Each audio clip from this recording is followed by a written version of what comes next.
جس طرح مال تجارت پر ضروری ہے زکوٰۃ ادا کرنا، جس طرح سونا اور چاندی مرد کے پاس ہو اس پر ضروری ہے، خاتون کے پاس ہو اس پر ضروری ہے،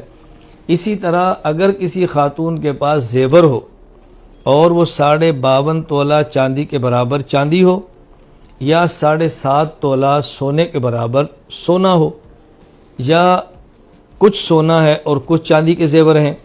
دونوں کی قیمت کو ملائیں تو 52.5 تولہ چاندی کی قیمت کے برابر ہو، یا کسی کے پاس سونا ہے اور کچھ پیسے ہیں، اب سونے کو بیچیں وہ پیسے اور جو پیسے موجود ہیں یہ دونوں کو جمع کریں تو 52.5 تولہ چاندی کے برابر ہو، تو ایسی عورت پر بھی زکوٰۃ ادا کرنا فرض ہے۔ مجھے بتائیں ایسی کون سی خاتون دنیا میں ہوگی کہ جس کے پاس صرف زیور ہو، باقی 1 روپیہ بھی نہ ہو، 1 درم نہ ہو، 1 دینار نہ ہو، 1 ڈالر نہ ہو، 1 پاؤنڈ نہ ہو، کوئی اس کے پاس اور کرنسی میں پیسے موجود نہ ہوں، کوئی ایسی عورت نہیں ملے گی۔ اس لیے خواتین اس مسئلے کو بطور خاص سمجھیں کہ زیور پر بھی زکوٰۃ ادا کرنا فرض ہے۔ اللہ کا واسطہ دے کر میں عرض کرتا ہوں اس مسئلے کو سمجھیں، زکوٰۃ ادا کر سکتی ہیں تو زیور رکھیں، زکوٰۃ نہیں ادا کر سکتی تو زیور فروخت کر دیں، اللہ کے راستے میں صدقہ کر دیں، کسی کام استعمال کے اندر لے آئیں، جہنم کا ایندھن نہ بنے۔ میں اس پر ایک حدیث پیش کرتا ہوں، دلائل تو اور بھی ہیں، میں مجالس میں مسائل کی وضاحت کر رہا ہوں، تفصیلی دلائل پیش نہیں کر رہا۔ سنن ابی داؤد کتاب الزکوٰۃ یہ روایت موجود ہے۔ حضرت عبداللہ بن عمر رضی اللہ تعالیٰ عنہ فرماتے ہیں، ایک صحابیہ رسول اللہ صلی اللہ علیہ وسلم کی خدمت میں حاضر ہوئیں، ان کے ساتھ ان کی بیٹی بھی تھی، وَمَاهَا ابنۃ اللہ،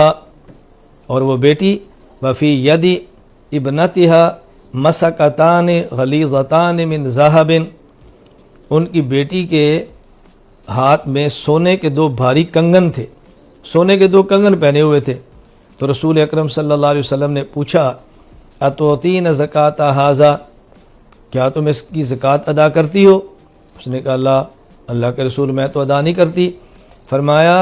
ایسرک ان یصورک اللہ بہما یوم القیامہ سوارین من نار، کیا تم یہ چاہتی ہو کہ ان 2 کنگنوں کے بدلے میں اس بیٹی کو جہنم کی آگ کے 2 کنگن پہنا دیے جائیں؟ اس عورت نے فوراً ان کو نکالا، نبی کریم صلی اللہ علیہ وسلم کی خدمت میں پیش کر دیا، فخلعتہما الی رسول اللہ صلی اللہ علیہ وسلم، اور کہا اللہ کے رسول یہ اللہ کے راستے میں صدقہ ہے، قبول فرما لیجئے۔ تو رسول اکرم صلی اللہ علیہ وسلم نے کس قدر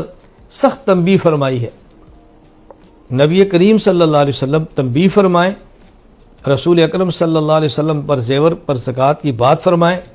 ہم کون ہوتے ہیں گنجائش دینے والے؟ ہم کون ہوتے ہیں اپنی طرف سے گنجائش پیدا کرنے والے؟ ہاں یہ بات بھی ذہن نشین فرما لیں،